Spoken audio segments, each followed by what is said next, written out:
everybody for having me here and DJ for inviting me. I just want you guys to know what an amazing treat this is for me. I have been very, very fortunate throughout my life and really throughout my career. Yes? Oh. That's okay. There are rules here. So, you know, I wake up every morning and I really am thankful for all the opportunities that I've had throughout my life. People earlier in my career who didn't have to help me, helped me and taught me. And I guess I was just aware enough to keep my mouth shut and just listen to what smarter people had to say. So a lot of the things that you're going to hear me say today, in fact, probably over 90% of the things that you're going to hear me say today are things that I learned from other people. These are some of the biggest legends in the history of Wall Street, people like Ralph Acampora and Luis Yamada and Alan Shaw, that when I was younger, 22, 23 years old, I looked up to as mentors.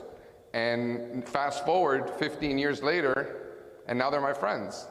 And I've been able to travel throughout the world and give presentations similar to this in Hong Kong, in the Philippines, in Kuala Lumpur, in Singapore, Tokyo, and I've been able to meet great friends like Vishal and Akshay and DJ and many of you here today. And just so you know, I'm going to be here for the next several days. So any questions that you might have, feel free to come up. I mean, you guys are already coming up and asking me questions. So just understand that at any point, feel free, if we ever get a presentation up, I could just stand here all day and just tell you stories. But what we're gonna do today is that we're gonna talk about the process. You know, people say, well, JC, how did they take my waters? They took my waters. You have my waters? The waters?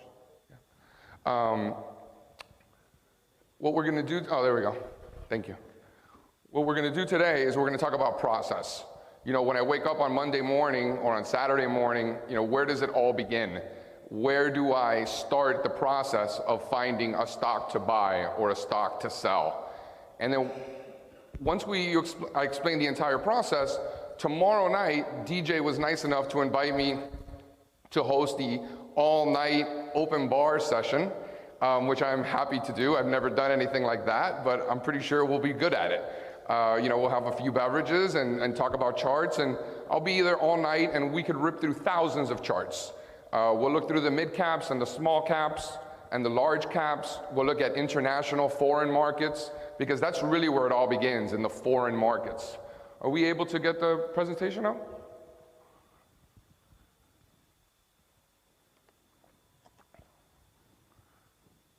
No.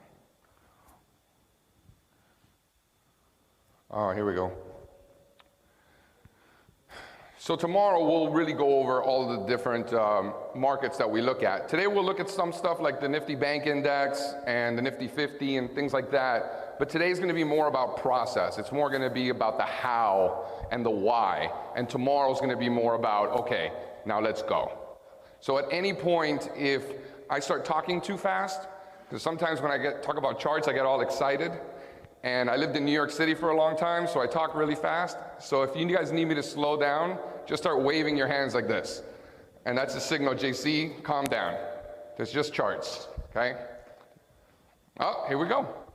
You guys can see that okay? Not there. The one over here is not working yet. Well, at least we have one. One's better than nothing, right?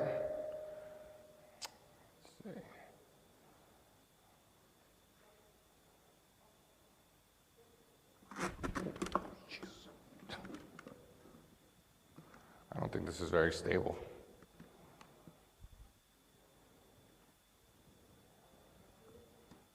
There we go. It's a little bit cut off, but I think we can make it work.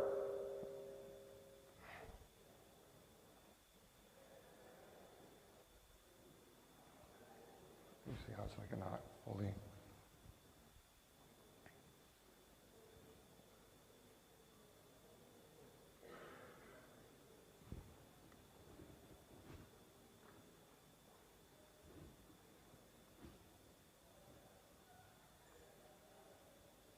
Better, right? Okay. Well, at least we have one. So we'll get going until we can figure that out. Okay, perfect. All right, so like I said, if I start talking too fast, just start waving your hands in the air. So a little bit about me. I started trading when I was 21 years old, and like many of you, when you first started, you thought you knew everything, right? And then you start losing money and you realize you know nothing. And I think the most important lesson I probably learned is that we don't know anything that's going to happen next. We don't know what's going to happen in the next several minutes or several days or several weeks or several months. We might have a very good inclination of what we think might happen, but the first thing that we need to do is be aware that we have absolutely no idea what's going to happen next. And check your ego at the door, right? There's no room for egos when it comes to trading. Because remember, we're not here to be right, we're here to make money. Those are two completely different things. And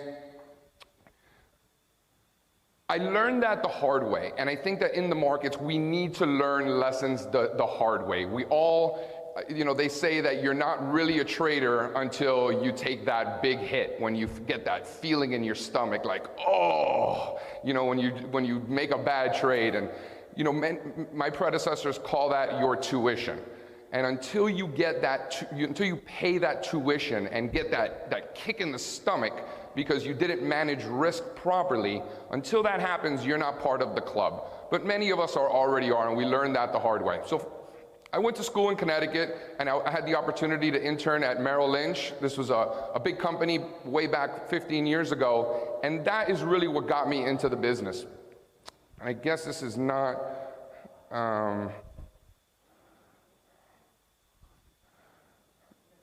Let's see if we could do this one.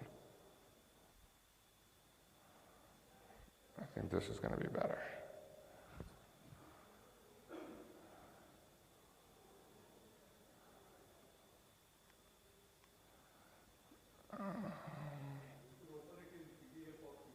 Here?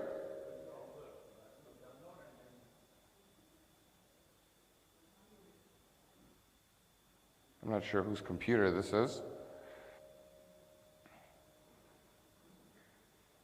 Any of the IT guys?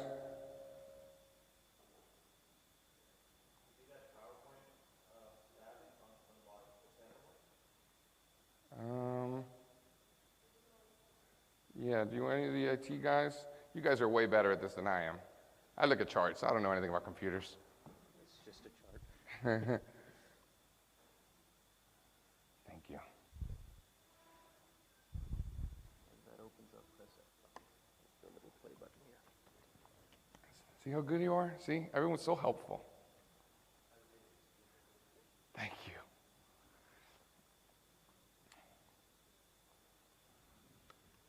F5. Nope.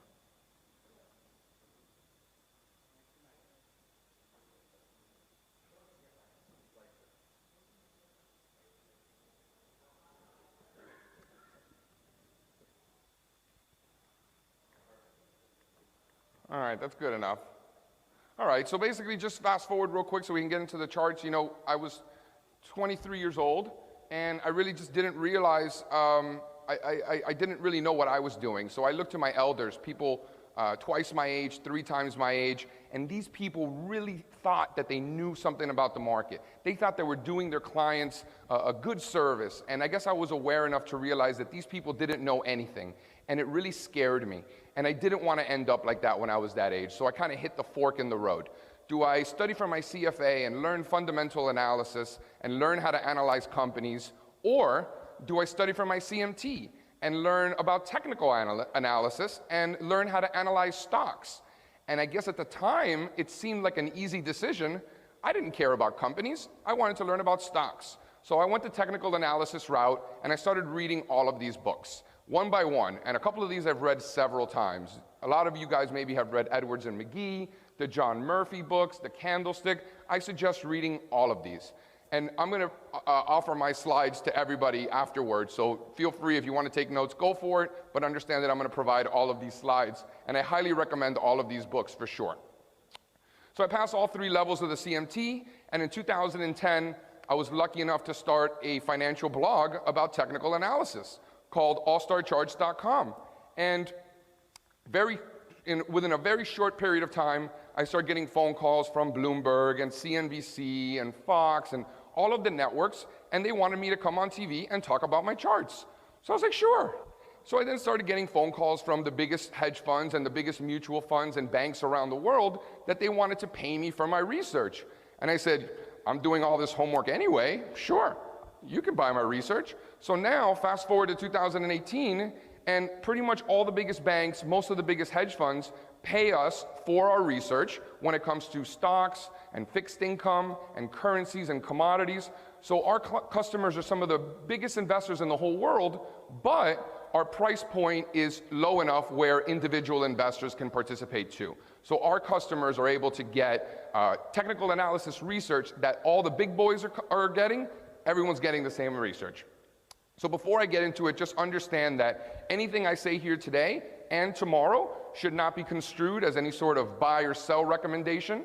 These are not any sort of solicitation to invest in any hedge fund that I manage. So this is strictly for informational and educational purposes alone. I think you guys know that, but I just want to make sure that we reiterate that. And you can go to allstarcharts.in and you can see all of the details there. So when it comes to the market, some people like to make their lives complicated. I like to make my life simple. Keep it simple, stupid, right? That's my whole mantra. And you know, we're all in this business. We all trade and we see some of these charts and we see people that make this very, very complicated, but not me. What do we want to do? We want to identify the direction of the primary trend. That's what we're most interested in. Is the stock going up or is the stock going down, right? In what direction is it going? We want to analyze the behavior of supply and demand. We don't care how many shoes or automobiles the company sold. We care what the buyers and sellers are doing from the stock perspective of that company. When I talk to my customers, like I said, my customers are some of the biggest hedge funds in the world in some cases, and I talk to these traders every day. These guys are looking for two things: relative strength and momentum. That's what they're looking for. So we have a choice as investors. We can fight the biggest money in the world, or we can join them and be aware of what they're doing and do the same thing and follow them into the trades, right? As they say, if you can't beat them, join them, right? So that's what we're gonna do and that's what we're gonna talk about today. We're gonna talk about sector rotation. We're gonna talk about equally weighted charts versus market cap weighted charts. I'm gonna touch on Fibonacci analysis, which we can nerd out a little bit with the math if you'd like later on. And the one thing that I want to reiterate is that there is no one magic indicator. There's no one signal. I know a gentleman yesterday talked about VWAP, volume weighted average price. It was, you know, that's an excellent tool. I know we've looked at some other tools, market profile and things like that. All of those are tools, right? There's no one magic bullet. There's no crystal ball. So what we want to do is we want to weigh all of the evidence. We want to make a weight of the evidence conclusion.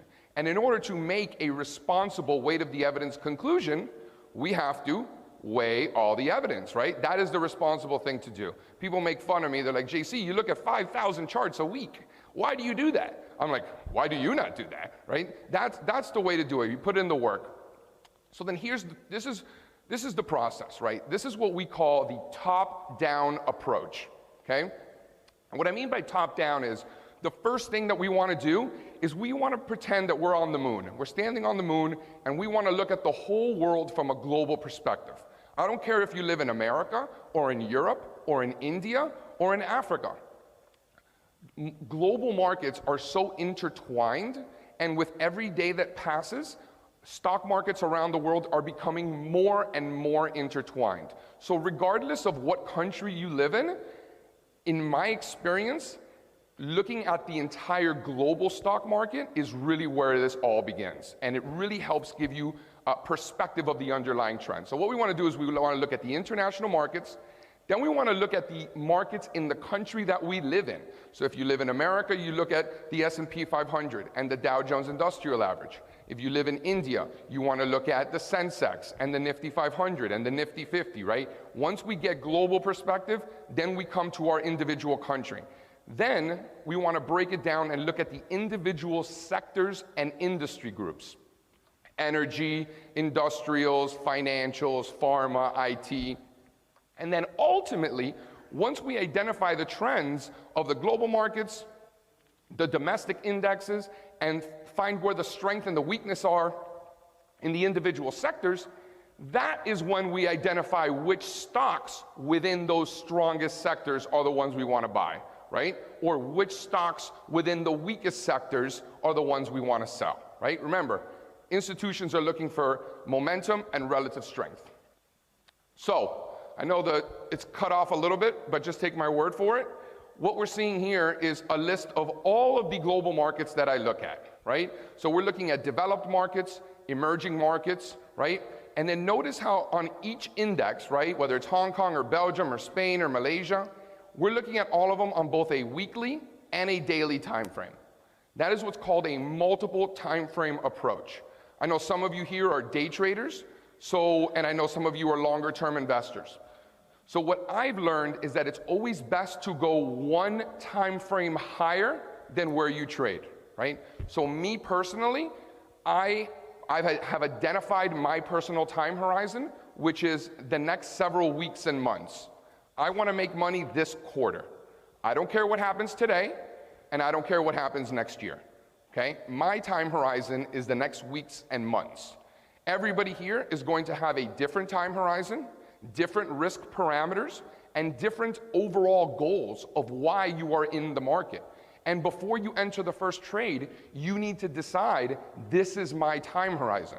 We all know that guy who enters a trade, and because he's wrong, now it's an investment, right? We all know that guy. Don't be that guy, okay? If you say it's a trade, make it a trade. Don't turn it into an investment and hope it comes back. Because you know what? It's not coming back, okay? So, here we're looking at the Nifty 50. And what I want to talk about are a few things. We have momentum, we have some Fibonacci analysis, and we've got some trend lines, okay? So, and we're going to go over each of these tools in a minute. But basically what I want to identify here in the Nifty 50 is that we are breaking out above a key level and we need to hold that level. If we do not hold that level right there, I can't see it very closely. It's about 10,500. So 10,500 on the Nifty 50. We're going to talk about why that level is so important. If we are not above 10,500 in the Nifty 50, the risk is to the downside. Okay? If we are above 10,500 in the Nifty 50, the risk is to the upside. So once we look at the individual indexes themselves, then we want to look at these sectors. We want to look at IT, pharma, banks, and break it down to the individual sectors. So what are we looking at here? We're looking at the Nifty Bank Index, and you can see it on both sides here. This is on a weekly time frame, and similar to the Nifty 50, in this case, we're looking at 25,500 on Nifty Bank, right? And if we are not above that level, the risk is to the downside. And if we are above that level, the risk is to the upside. So notice how everything is on a weekly and then a daily time frame. So if you're a day trader, for example, and you care what's happening on a minute-to-minute basis or 10-minute time frames, in order to get multiple time frame perspective, you want to look at the daily time frame, right? So the daily time frame, daily candles or daily bars will be your long-term charts, and then you'll look at the intraday for that's your specific period, right? Let's say you're a long-term investor, right? And you look at weekly charts. Well, then in order to get longer-term perspective, you want to look at monthly charts, right? So whatever your time horizon is, you want to go one higher in order to get that multiple time frame perspective. The longer term for structure, and the shorter term for tactical purposes. Make sense? Okay. Once we identify where the strong sectors are, where the strong industry groups are, then we go within that specific sector and see which are the stronger stocks within that sector. So let's just say that we like the bank index, right?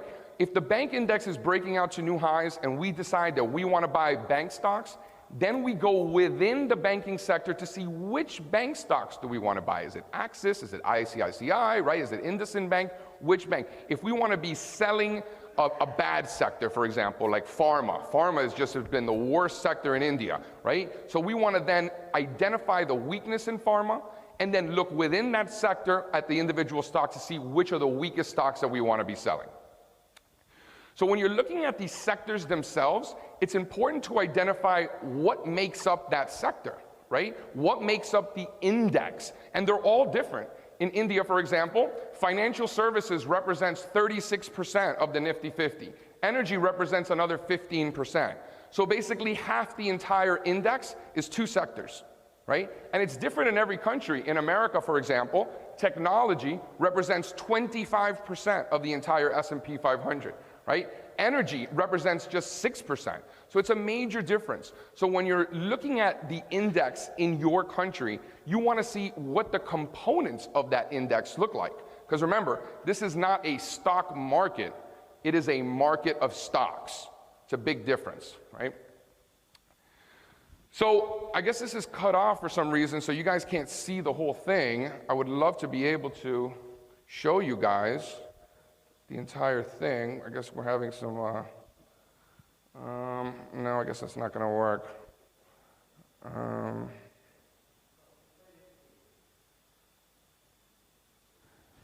Well, oh, here we go. Perfect. Oh, perfect. You can see it on this side. So here we're looking at the market cap weighted Nifty Bank Index, right? This is the Bank Nifty that all of us are looking at. This is the traditional Nifty Bank Index on the top in green. But at the bottom, we are looking at an equally weighted index. So what we did is we took all of the components of the Nifty Bank Index, and instead of having some of the stocks represent a larger weighting, we took every stock in the Nifty Bank Index and equally weighted them, because that gives us better perspective as to what's actually happening in the sector, as opposed to a few of the largest components which are driving that sector. And what I thought was interesting is that in the cap-weighted index of the Nifty Bank, we did not make a new high recently. We put in a lower high. But in the equally weighted Nifty Bank Index, we made a higher high. So what that suggests to me is that there is more strength in the underlying components of the Nifty Bank Index than the actual Nifty Bank Index would suggest, which I found very interesting. In India, the reliance is basically 50% of the entire energy sector. One stock, which is similar in America, we have Amazon, which is a big consumer discretionary stock, represents 25% of the entire sector.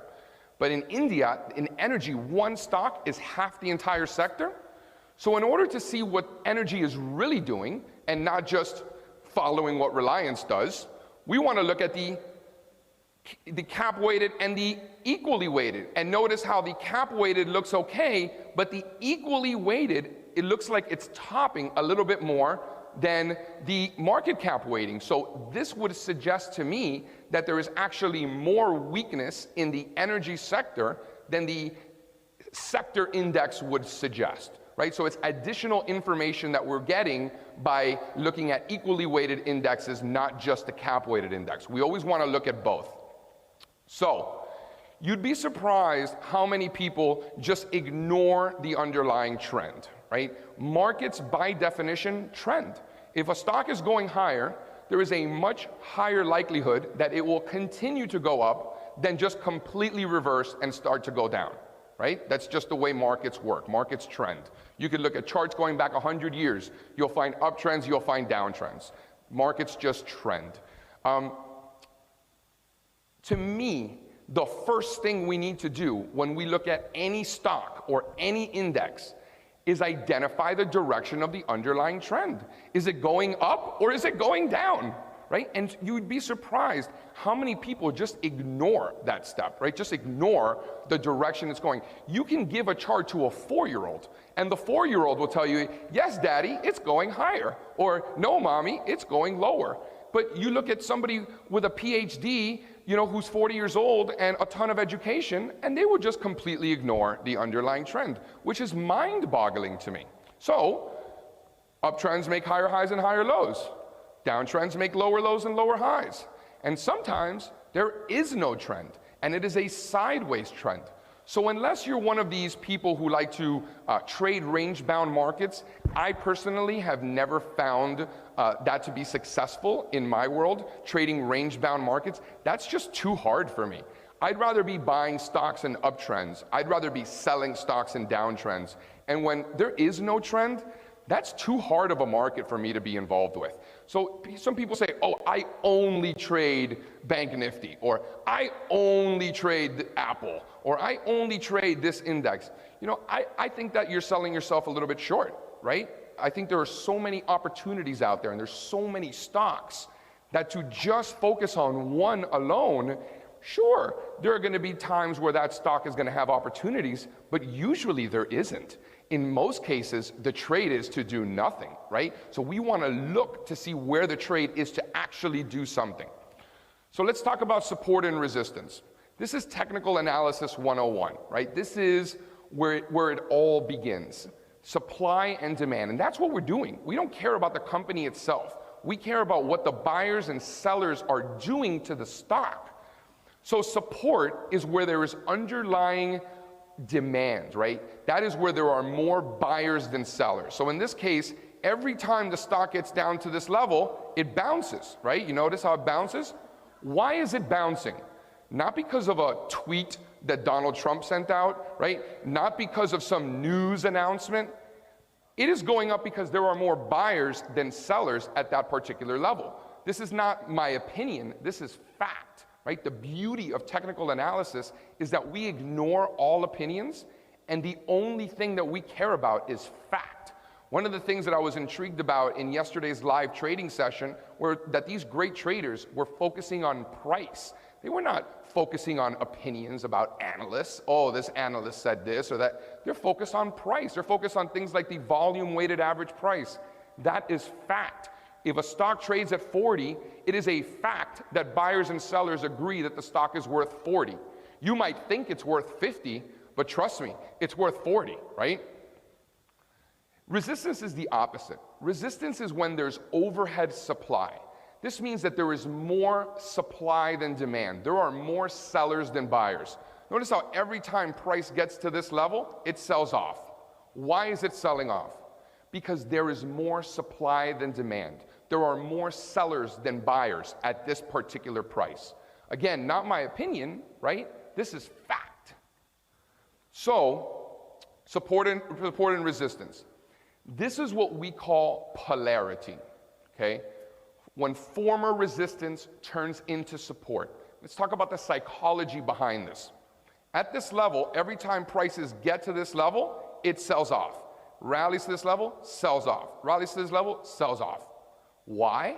Because there are more sellers than buyers. There's an overwhelming amount of supply relative to demand. That's fact, right? But then what happens when prices break out above that resistance? Okay? That is the market signaling to us that anybody willing to sell at this level has already sold, right? Every time prices get to that level, there are, by definition, fewer participants willing to sell at that level. So when prices break out above that resistance, that is evidence that now, at this price, where there were more sellers than buyers, now it is fact that there are more buyers than sellers. Which is why when prices return to that level, we know from prior experiences there are more buyers than sellers, and that's why former resistance turns into support. Do we all understand that concept? That is the most important concept that I can stop right now, and that is the most important concept that we can talk about. Polarity is when former resistance turns into support. The psychology is because if every time price gets to this level, right, prices sell off, the reason is because there is an overwhelming amount of supply relative to demand. There are more sellers than buyers, right? That's why it rolls over. But once we break out above that level, that is no longer the case. Now, by definition, there is more demand than supply at that level. There are more buyers than sellers, right? This is proof of that. So when prices return to that level, we know from prior experiences there are more buyers than sellers, right? We know there's more demand than supply, which is why resistance turns into support, right? It works both ways in the opposite direction. So in this case, every time prices get to this level, prices rally. Why are prices rallying? Because there's more demand than supply. There are more buyers than sellers. So every time prices get down to this level, it rallies, it rallies, it rallies. because there are more buyers and sellers. What happens when prices break support? The market is showing us evidence that where there was more demand than supply is no longer the case. Now supply is overwhelming demand. There are more sellers than buyers at this level, which is why when prices get back up to former support, it turns into resistance, right? That's polarity. You know, when you look at a magnet, right? Polarity. So that's what we call it. So let's talk about the psychology. Okay, so here's a stock at 30 bucks, right? And my neighbor tells me, JC, you have to buy this stock. And of course, I run to my computer and I buy the stock. So what happens? So now the stock starts going up, 31, 32, 33. I start feeling good. I'm like, yeah, my neighbor, he knew, you know, thanks. But I'm greedy. So what am I thinking? Oh, I didn't buy enough. I should have bought more. If it only gets back down to 30, I can buy more shares. And now it's at 35. Oh, I'm making money, but I don't own enough. Man, if it gets back to 30, I'll definitely buy more. So now prices start coming down, 34, 33, 32. Man, if it only gets back to 30, I'll buy more. So what happens when it gets to 30? I buy more. Think about that happening a million times over, all over the world. Now let's rewind 1 second. And now let's think about the psychology of my next door neighbor coming to me and saying, JC, you have to buy this stock. And I say, you don't know what you're talking about. I'm not going to buy that stock. And now it starts going up. And I don't own the stock. Oh my God, I can't believe I didn't buy the stock. He was right. If it only gets back to 30, I'll buy more. Now it's at 35. The pain in my stomach. I didn't listen to him. And now he has a fancy car because of all the money he made on that stock. And I'm just like, oh no, I can't believe I didn't buy the stock. If it only gets back to 30, I can get the stock. Well, eventually it gets back to 30 and I buy the stock, right? Because I wanted to buy it so bad. Now let's look at it from the perspective of a short seller, okay? My neighbor tells me, JC, you gotta buy this stock. And then I remember last Thanksgiving, he told me to buy a stock and I bought it and it went down. So now I look at him as a contrarian indicator and I say, oh, Jimbo says to buy this stock, but I know he's gonna be wrong, so I'm gonna short the stock instead. So I get it at 30 and I think it's gonna go to 20 because this guy's always wrong, right? We all know that guy. So the stock's at 30 and I short the stock because I think it's gonna go higher. I think it's gonna go lower, excuse me. So now the stock starts going up. And I'm short. So now every dollar that goes up, I'm losing money. I'm like, oh my God, I can't believe I'm losing this money. So now I'm wrong. Every point I'm wrong. I'm wrong. I'm wrong. Now it's at 35. Now I have that feeling in my stomach. Oh, I can't believe I shorted the stock. If it only gets back to 30, I can cover my short and break even. So now the stock starts coming back down. I'm like, oh, I'm almost break even. I'm almost break even. Finally, it gets back to the price where I break even, and what do? I buy it back, right? That's what supply and demand, that's what the psychology behind that. So think about all of those situations happening millions of times over and over and over and over and over again. That's the psychology behind the supply and demand. That's why support is support. That's why resistance is resistance. Here's just a good example. This is in America. This is semiconductors. These are the chip stocks. And you could just see clear support. The price level for you guys at home is about 120. So here's support. Every time prices got to this level, it rallied. Every time it got to this level, it rallied. Why? Because there are more buyers than sellers.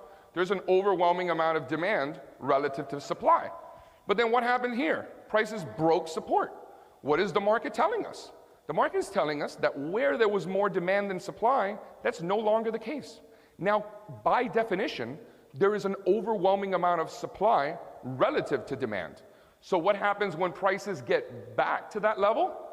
Well, we already know from prior experiences that there are more sellers than buyers there, which is why former support turned into resistance, and then it came crashing down. But we knew already that there was more supply than demand at that level. It wasn't a secret, so it should be no surprise that when prices got back up to that level, it rolled over. Here are emerging markets. This is in 2007, and here's former resistance. We rally, we break out. So what is the market telling us here? That there are more buyers than sellers, right? So what happens when we rally and then come back to that level? We already knew there were more buyers than sellers, and that's why former resistance turns into support, right? This is a very, very important concept. So we all know this guy, right? The oscillator junkie, who's got every indicator that's ever existed, plus a few that he created on his own. What are you doing? You're waiting for every single one of these indicators to tell you to buy, right? This is what we call paralysis by too much analysis. You just sit there like, what are you going to do? There's just I don't even know where price is on this chart, right? There's so many lines and colors and shapes. Which one is price, right? So when we talk about the most important, people ask me, JC, what is the most important technical indicator? The most important technical indicator is price, okay? Everything else is a supplement to price. Whether you're looking at volume or some oscillator, anything else, it doesn't matter, is a far second to the actual price analysis, to the truth, to the only truth in this world, which is price. Not an analyst's opinion or a tweet or what your neighbor says. All of those are opinions. Price is the only fact, and it's the only thing we can trust, the only thing. So let's talk about momentum. There are many different momentum indicators, as you can see here. Here's a whole bunch of them. ROC and MACD and all these other funky names, right? I like to use a 14-period relative strength index. It is an RSI. And when I say relative strength index, I'm not referring to relative strength, which is one asset relative to another.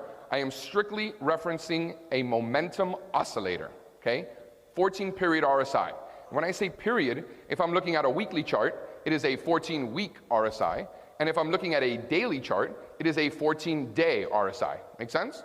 And if I'm looking at a 10-minute time frame, which I don't, but hypothetically if I did, it would be 14 10-minute time frames, right? So there are two easy ways. This is very simple. There are two easy ways that we use momentum. The first way is by identifying the regime that momentum is currently in. Is it in a bullish regime or is it in a bearish regime, okay? When I talk about RSI being an oscillator, all that means is that it goes from 0 to 100. That's all it means. So, overbought is 70 and oversold is 30, okay? When price is in an uptrend, as we are fully aware, nothing goes straight up. Even when you're in an uptrend, you have sell-offs, right? You're making higher highs and higher lows. But what happens to momentum when prices are correcting within an uptrend is that momentum will get overbought on rallies, but then in corrections, momentum will not get oversold. Momentum will stay above 30. In fact, in most cases, it stays above 40. So if you think that price is in an uptrend, and then you get an oversold condition below 30, you probably want to reevaluate your thesis of price being in an uptrend. In all likelihood, it is no longer in that uptrend, right? Same thing in a downtrend, right? When prices are making lower lows and lower highs, obviously nothing goes straight down. You're going to get counter-trend rallies, right? You're going to get rallies within a downtrend. In those rallies that come within a downtrend, you're not going to get overbought, okay? You're going to get oversold on the sell-offs, but you're not going to get overbought. And if you do see overbought readings and readings above 70 in a stock that you think is in a downtrend, you probably want to reevaluate that thesis. It's probably not in a downtrend. It's probably either in a sideways trend or an uptrend. Very simple. Which regime is momentum in a bullish one or a bearish one? So here is gold in 2009, 2010, 2011. And notice how this is just a beautiful uptrend, right? This is what we're looking for, guys. When you want to talk about buying stocks or commodities and uptrends, what do we know about higher highs and higher lows? We know that it's not a downtrend. And then notice how momentum here consistently got overbought on rallies, but in corrections never hit oversold conditions. And then once it started hitting oversold conditions, that was the beginning of the end. So these oversold conditions, if you guys remember what happened to gold after 2011, it has gone straight down and stopped making higher highs. And by simply looking at momentum getting oversold, you had a good indication that gold was no longer in an uptrend. Here we're looking at Bajaj Finance, right? Notice how we were in a range-bound market, right? So this is throughout the last year. And notice how while it's in a range-bound market, price wasn't in a quote-unquote uptrend. It was in a sideways trend. But notice how momentum never hit oversold conditions. So even though prices were in a sideways range, momentum was in a bullish regime. So when you're asking yourself, okay, when you're looking at Bajaj Finance, is it going to break down or is it going to break out from this range? And momentum was indicating to us that the much higher probability was a breakout. And that's precisely what happened.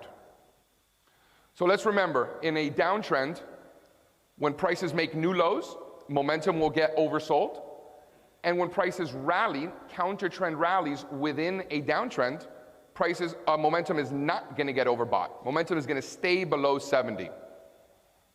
Here looking at Perumal Enterprises, and notice how we were, in this entire range-bound market, momentum continued to get oversold and did not get overbought. So even though we were in a range-bound market, momentum is in a bearish regime. Again, price is the most important thing, but momentum is a secondary supplement to price, right? Those are bullish and bearish regimes. Now we want to talk about divergences. Very simple. Two ways that we look at momentum. When prices are making lower lows, lower highs, we want to see momentum making lower lows as well, essentially confirming that is it in a downtrend. But when prices make a lower low and momentum puts in a higher low, that's what we call a bullish divergence, right? So in this particular case, we had lower lows, lower highs, momentum lower lows, lower lows, and then we had a bullish divergence suggesting to us that the trend is now changing. And then while we are in this range-bound market, momentum got overbought. So momentum getting overbought while prices are still in a range-bound market is indicating to us that there's a much higher probability that this range-bound market will resolve higher, not lower, because momentum is already reaching overbought conditions. So even before this massive breakout, we were already seeing overbought conditions well in advance, in addition to a bullish momentum divergence. So there was no reason to be selling this and every reason to be buying it for a breakout. And this isn't labeled here, but this is actually silver in the summer of 2012. Here's a good example. This is gold miners in America. In January of 2016, we were in a range-bound market, and prices made lower lows at the beginning of the year. This is like January the 5th or something like that. Lower lows in price, higher lows in momentum, and that led to an unbelievable rally. So if you were just watching momentum, you knew that there was no reason to be short these gold miners and every reason to be buying them. When prices are in an uptrend, making higher highs, higher lows, momentum is also going to be making higher highs. When prices put in a higher high, but momentum puts in a lower high, that's what we call a bearish divergence. That is suggesting to us that the trend is changing. Not necessarily reversing, but certainly changing. So a higher high in price, a lower high in momentum, suggesting we are entering a new trend, whether it be a downtrend or a sideways trend, but certainly not an uptrend. And then what happens? Before this rolls over, we start to see oversold conditions, suggesting to us that not only do we have a bearish momentum divergence, we also have oversold conditions. These are bearish characteristics. These are not things we see in uptrends. When we see this, this is a big warning flag that this is not something we want to be buying. So here's a good example of the United States dollar in the beginning, first quarter of 2009. We had a beautiful uptrend, higher high in price, lower highs in momentum, and then the dollar came crashing down. Okay? A warning that not only were we seeing oversold conditions, but we were also seeing a bearish momentum divergence and plenty of evidence to not be in dollars. Yes, Vishal?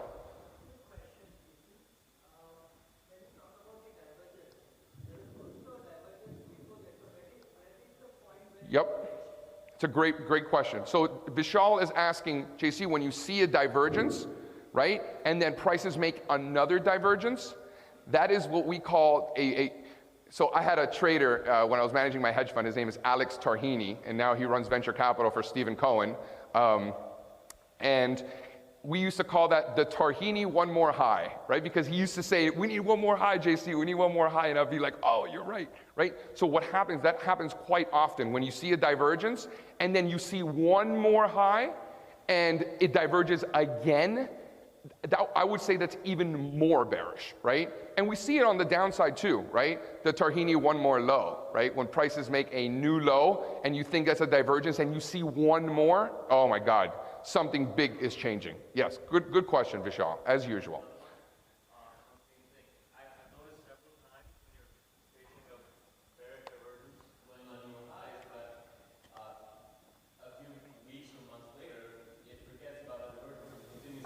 Great question. Great question. So these divergences signal a change in trend, not necessarily a reversal in trend. So in many cases, a great question, I wouldn't say in many cases, but in plenty of cases, what happens is when you have these divergences, prices can correct in one of two ways. They can either correct through downside price, right? Or they can correct through time. And the more bullish way for a trend to correct is through time, not through price, right? So when you see a situation where prices are correcting that divergence through time and then breaks out, that is overwhelming bullish evidence. It does not get more bullish than that, right? And same thing to the downside. When you have a bearish momentum divergence that should signal a reversal, and then what happens is it corrects through time instead of reversing higher, and then prices break down, that is overwhelming weakness when these digestions of trend happen through time rather than through price, right? In your instance, nothing could be more bullish, in fact, right? And on the opposite end, nothing could be more bearish, right? Good question. So getting back to the US dollar, right? When we made new highs, and I just want to talk about correlations real quick, at this point, this signal to sell US dollars, at the time, the United States dollar and the S&P 500 were very negatively correlated. So by just looking at momentum in the US dollar, you knew that the trade was to buy the S&P 500 in the first quarter of 2009, which, as we all know, was a historic low. So just introducing kind of a new aspect in correlations. So now let's talk about relative strength.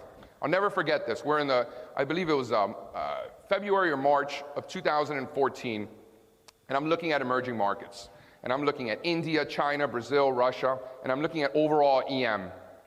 And I'm seeing, okay, Brazil's making new lows, Russia's making new lows, China's making new lows, India's making new highs? What?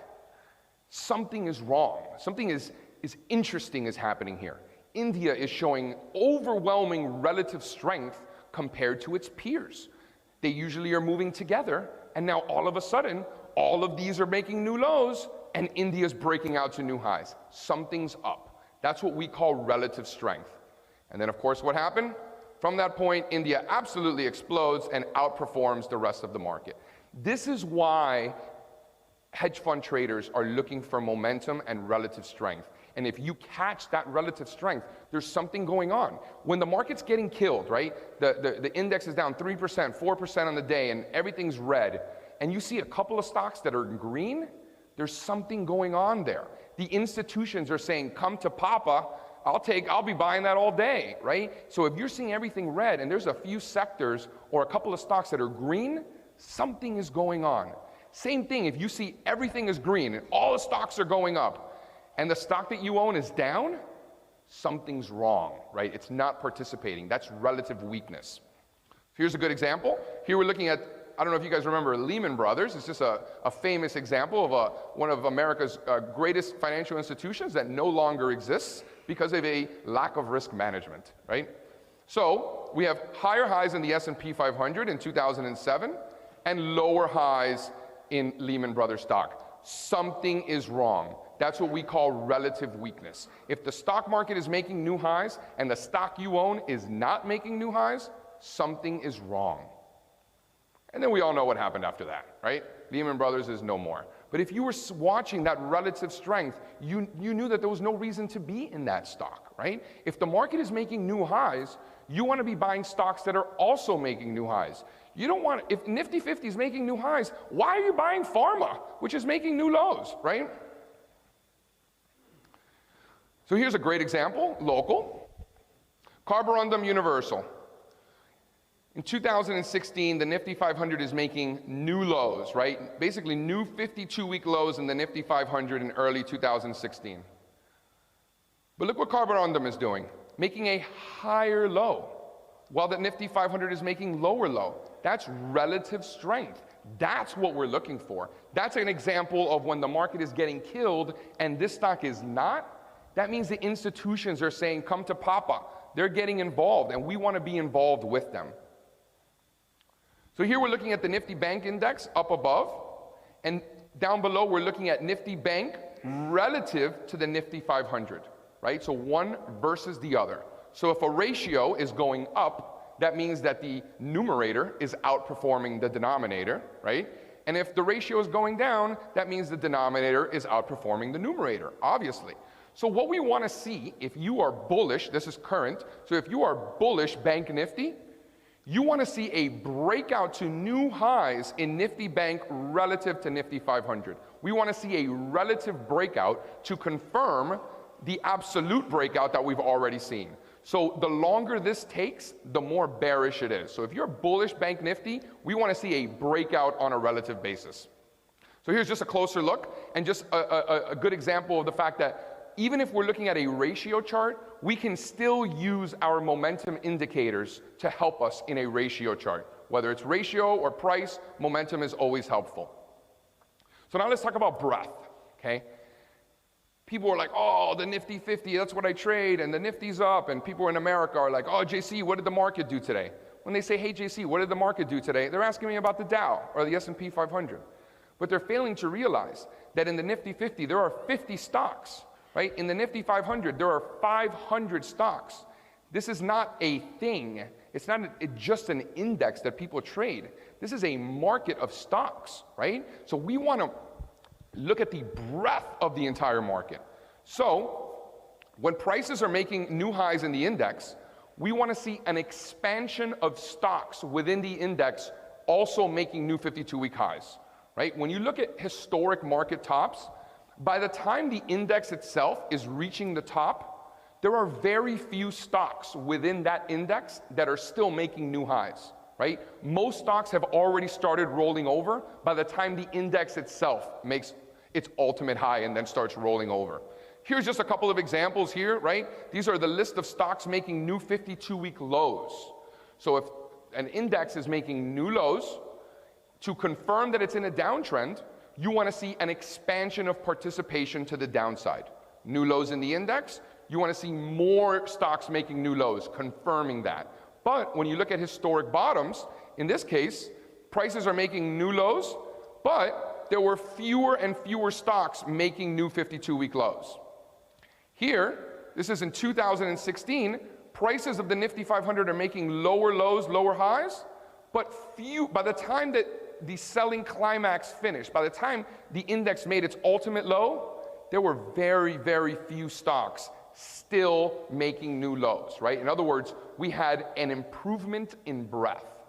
The market of stocks was already improving. So if you just look at the headlines and see what the 26-year-old journalist who's never traded a stock in her life thinks about an index, and you're not looking at the components of what is actually taking place, I think you're approaching the market irresponsibly. You want to look at it as a market of stocks.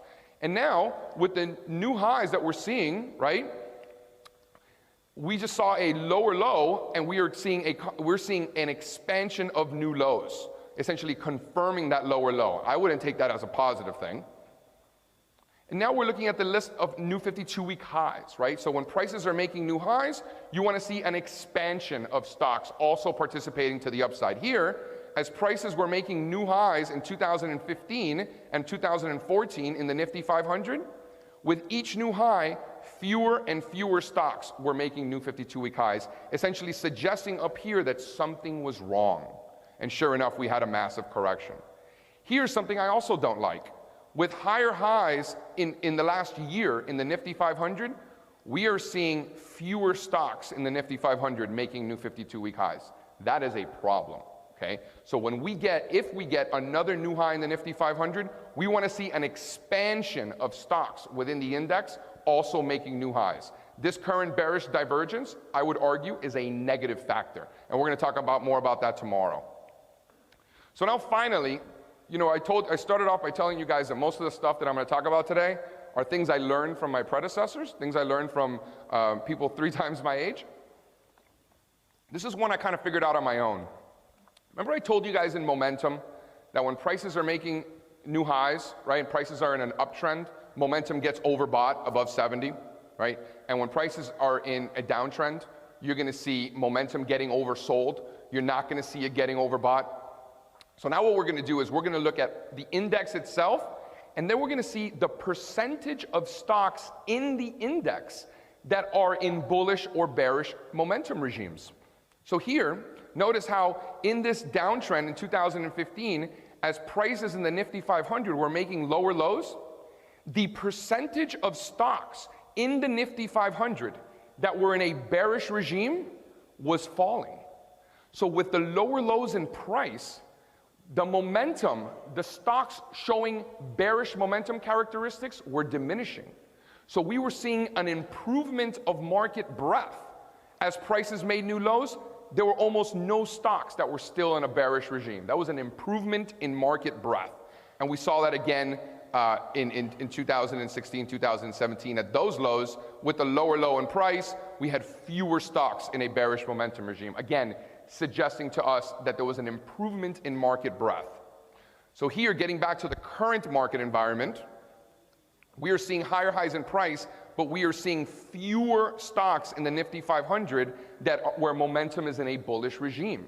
So we're seeing fewer stocks making new 52-week highs, and we are seeing fewer stocks that are in a bullish momentum regime. These are not good, okay? So if you are bullish stocks in India, we want to see an expansion of the list of new 52-week highs and an expansion of stocks in a bullish range. We're not seeing that right now, and that's a problem. So I'm not going to get into Fibonacci too much, right, because I don't want to take up any more time. If you guys have questions about Fibonacci, we'll talk about this tomorrow. For you guys interested in the slides, Carolina, if you want to pass around index cards, what we're going to do is we are going to, if you put your email address, I will send you the entire group of slides. And like I said, we have a research company that provides research all over the world, and we launched allstarcharts.in in January. And what we're going to do is if you fill out your email address, we're going to pick one, and we're going to announce tomorrow who the winner is, and the winner is going to receive a lifetime membership to allstarcharts.in and get full access to all of our research. We have an amazing research team, not just myself. So there'll be one lucky winner who gets access to all of our research for the rest of time. So I wanted to finish with something quickly. The last thing I want to talk about DJ before DJ pulls me off the stage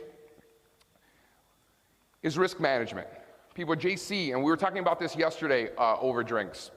They're like, all right, JC, when it comes to position sizing, right? Because a lot of analysts fail to realize that at the end of the day, we have to live in reality. We're not academics and professors that think in theory. We have to live in the real world, and we have to enter the marketplace, which can be very dangerous if you're not doing so responsibly, right? So people are like, all right, JC, how do you execute? So this is how we do it. So let's say the stock is at $100, right? And in my infinite wisdom, I believe that if prices fall below 95, all bets are off, right? You often hear people say, oh, JC, I think Bitcoin goes to 100,000. Or I think Apple goes to $1 trillion market cap. That's great that you think it's going to do that. My question to you is, at what point are you wrong?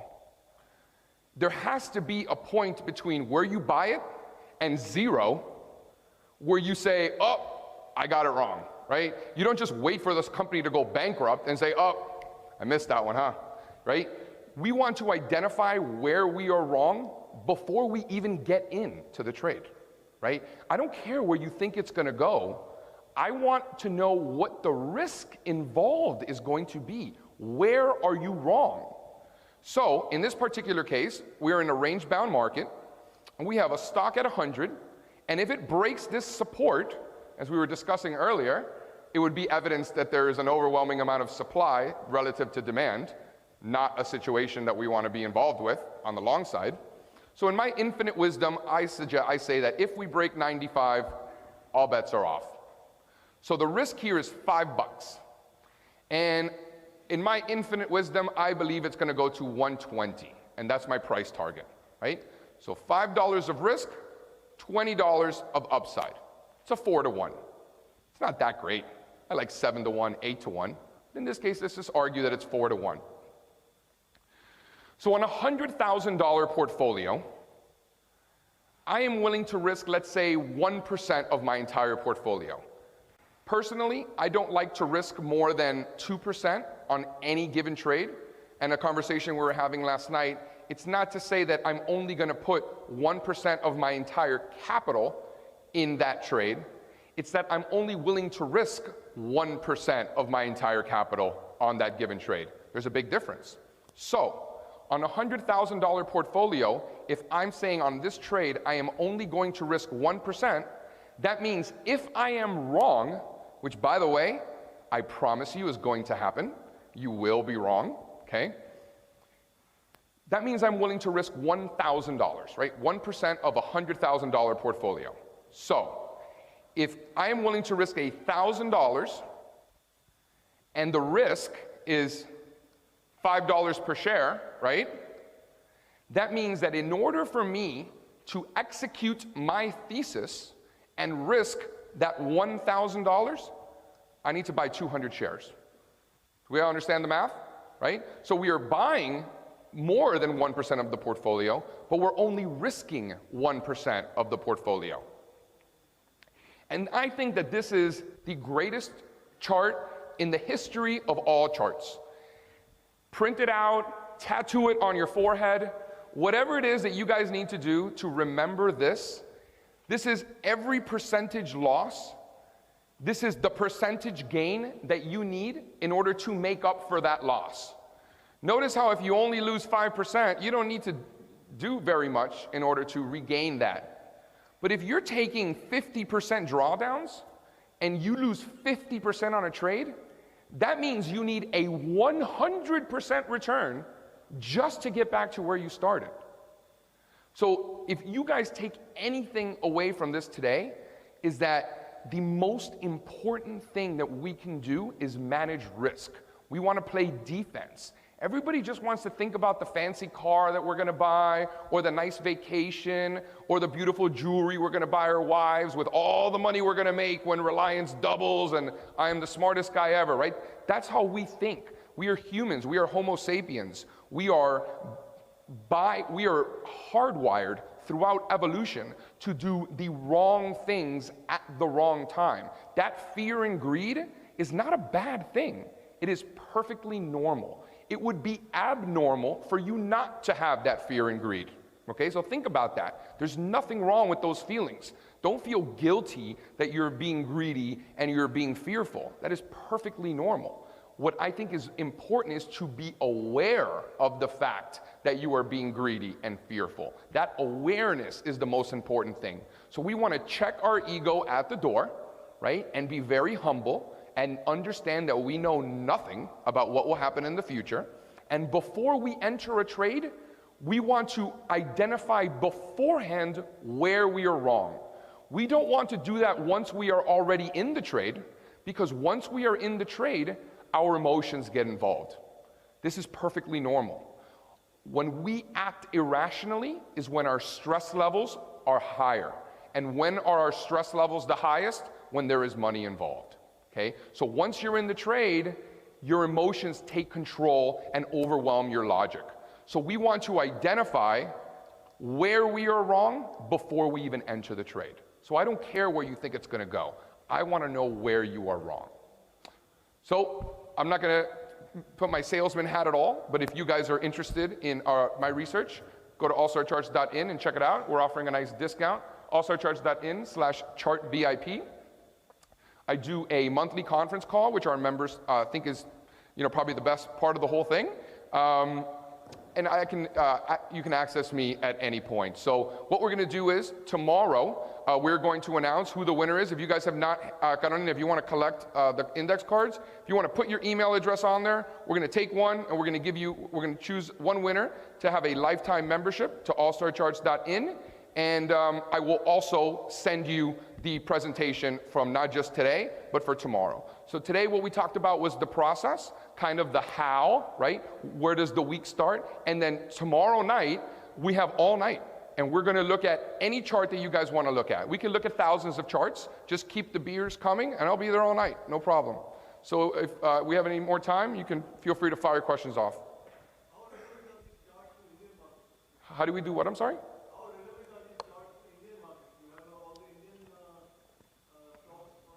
Of course, yep.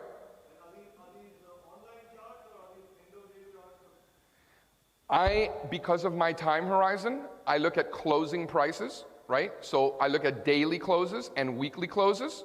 Those are the most important prices. And this goes back to Charles Dow in 1886 when he wrote all of his Dow theory tenets about what the most important things are. And what he suggested was that the closing price is the most important price, because that is where collectively the entire world agrees that that's the price that it closed. So you're gonna have movement intraday, but the closing price is the most important price. So because of my time frame, to answer your question, not that there's, if you're a day trader, then this is meaningless, but for most of us, 99.9% of the world that is not a day trader, we want to look at daily closes and weekly closes if your time horizon is to make money this quarter. If you want to make money over the long term, then you could look at longer term charts. If you're a day trader, you want to look at daily intraday charts.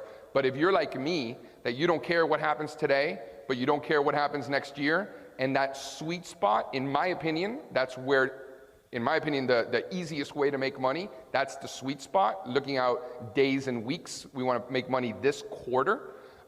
We look at daily closes and weekly closes. Good question. JC, Manu this side. Yeah, here. Oh, there he is. JC, my question is, you talked about divergences. So, can you pull up a chart? If you can, from the Indian context, I am actually, I want to talk about Newton's chart, which is a weekly chart of Newton. So, since you talked about divergences, what is happening in Newton's chart is that the RSI is making newer highs, but the stock is falling on a weekly basis. So, I mean, without cluttering the chart too much, how would I take a decision that this is a positive divergence and I should buy the stock and it is showing strength? Well, I think it's a good question. I don't have the chart in front of me, so I can't say. If tomorrow, when we have the charting software, we can pull up any chart you want. I'm happy to take a look at it. And if you want to catch me and you have the chart in front of you and you want to show me outside, I'm happy to take a look as well.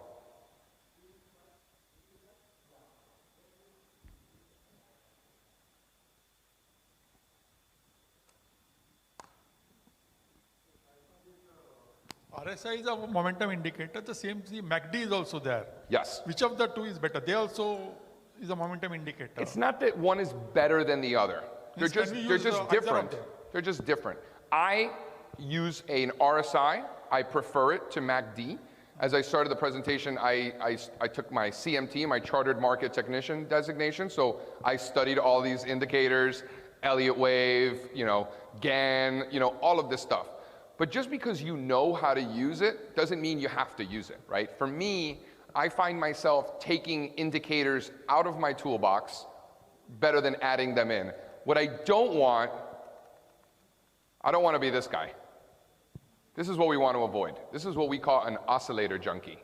What are you going to do? You're going to wait for all of them to give you a buy signal? In my experience, I think you're better off picking one momentum indicator, not having ROC, stochastics, MACD.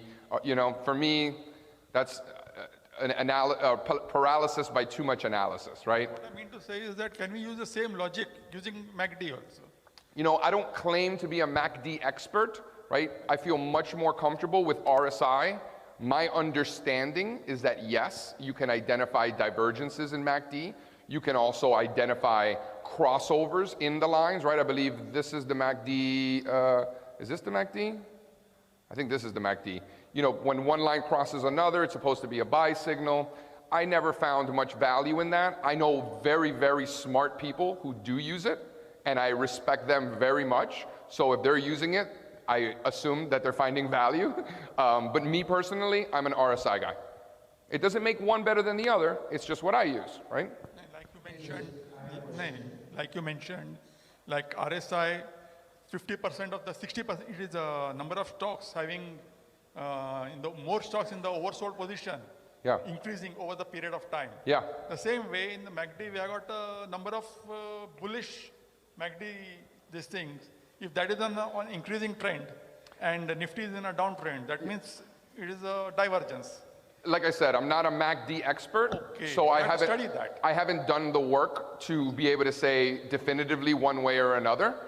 That's actually very interesting, and we have an amazing quantitative team at All Star Charts. So when I get back, I'm going to be like, I met an interesting gentleman who suggested this, and we should run a test.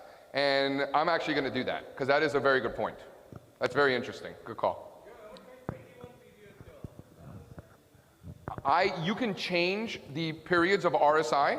There's a lady by the name of Connie Brown who wrote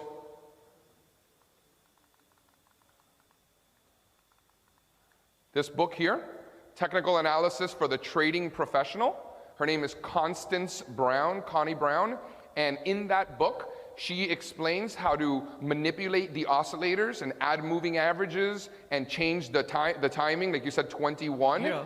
And she is a fascinating book. And even if this is not something that you want to do, I think it's interesting to read it because it gets your mind going in ways that you hadn't really thought about. So it kind of helps your creative aspect a little bit. I personally do not change it. I like a 14-period RSI. That has worked very well for me in the past. I understand how it behaves in very simple ways, right? As you guys can tell, we're not revolutionizing the world here, right?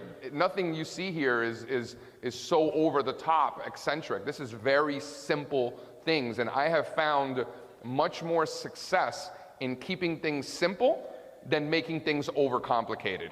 And RSI is just one example. And by the way, like I said, I know very smart people who are very successful who do change it. In fact, they change it to 9 periods, I have found as well. I found people changing it to 13 periods. So I have seen very smart people do many different things. I'm a 14-period guy. Okay. JC. Yes. So we started by discussing the process, right? So wanted to understand when you were showing the Nifty 500, right? There are 500 stocks. What is typically your process of identifying the specific stock that you want to trade? Are you going to go through? You are not going to go through all the stocks and so on, right? So how do you funnel out of 500, 50, okay, these are the sectors and these are the stocks. Yep. And out of these 30 stocks, these are the 3 stocks that I'm looking at Sure. today or tomorrow. It's a good question.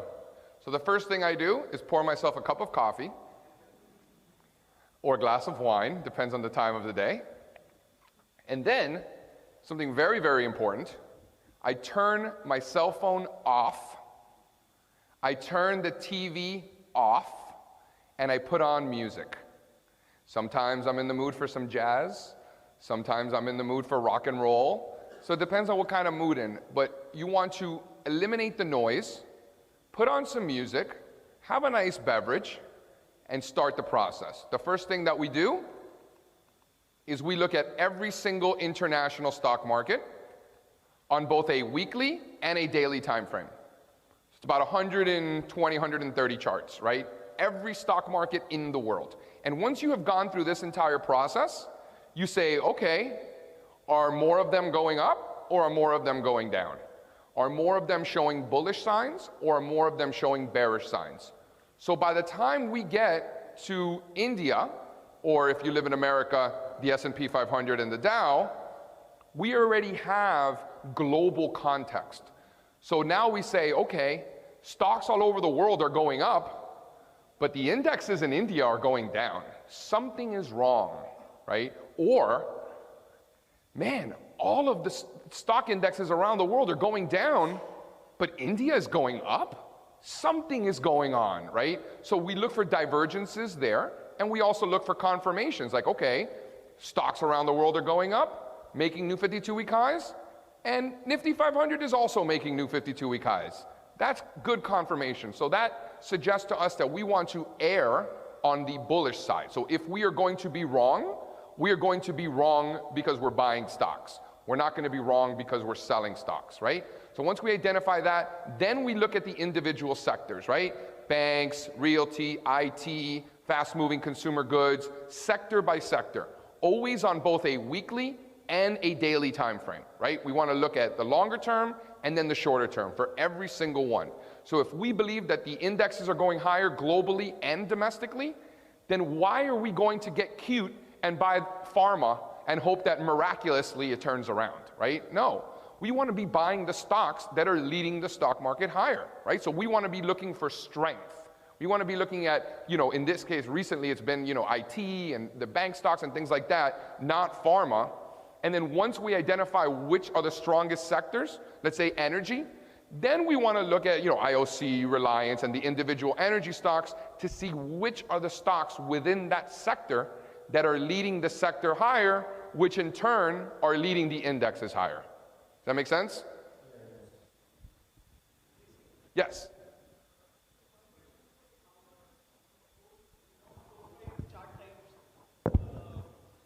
Candlestick, TNF, hollow candle, this and that. So which one do you prefer? And it's a great question. So his question is, which types of which type of charts do I use? Japanese candlesticks, point and figure, line charts, bar charts. Fantastic question. Well, I have to answer his question. So the answer is that I use different types of charts for different reasons. If I am just looking, in this case we're looking at Japanese candlestick charts, I'll do my entire analysis just looking at Japanese candlesticks. I use them because they give me the most information, right? High, low, close, open, but then you also get the real bodies. For you guys who are unfamiliar with Japanese candlesticks, tomorrow I'm more than happy to go over them, and you could find me and we'll discuss them. But I use Japanese candlesticks simply because I get the most information the quickest, okay? That's the first thing I do. When I'm looking at ratio charts, I do not use Japanese candlesticks, I use only line charts. So if I'm looking at a ratio chart, I use only line charts because they open at different times. So the candlesticks are going to give you misinformation.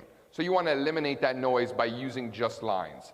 And then, once a month, I take all of my charts, I take moving averages off, I take momentum off, I look at nothing else, just bars. Because again, the most important technical indicator is price, right? So once a month, I take every single one of my charts, I take everything off the chart, and I only look at bars. And that's my process. And I don't use PNF at all. Last question. Yeah. I think DJ is going to pull me off the stage. DJ's like, Can JC, we take, JC, Santosh, you gotta can we go. take You the gotta go, JC. Sorry, Santosh, can we take the question offline, if you don't mind? JC, we're going to keep him hijacked and arrested for the next 3 days, for sure. DJ, they keep asking, I'm going to be here all night. Absolutely. Well, thank you guys. Thank you for everything. I'm JC Parets, allstarcharts.com and dollstarcharts.in. If you have any questions, I'm not going anywhere.